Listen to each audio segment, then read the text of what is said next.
জাতীয় পার্টিকে অনেক কিছুতেই বাধ্য করেছে আওয়ামী লীগ সরকার, এমন মন্তব্য করে ভুল ত্রুটির জন্য ক্ষমা চাইলেন জিএম কাদের। বিকেলে জাতীয় পার্টির বনানীর কার্যালয়ে ঈদে মিলাদুন্নবীর দোয়া মাহফিলে এসব কথা বলেন তিনি।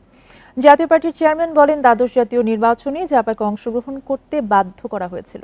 ৯০-এর দশক থেকে সব সরকার জাতীয় পার্টিকে রাজনৈতিকভাবে নির্যাতন করেছে বলেও মন্তব্য করেন জিএম কাদের।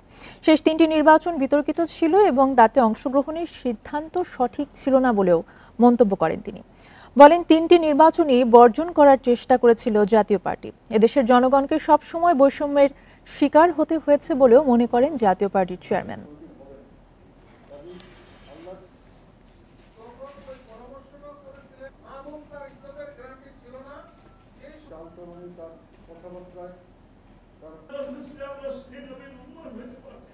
এই নির্যাতিত হওয়ার পরেও বিভিন্নভাবে আমরা চেষ্টা করেছি জনগণের পক্ষে দাঁড়িয়ে কাজ করার, তারপরেও আমাদেরকে বিভিন্নভাবে দোষারোপ করা হচ্ছে, অপবাদ দেওয়ার চেষ্টা করা হচ্ছে।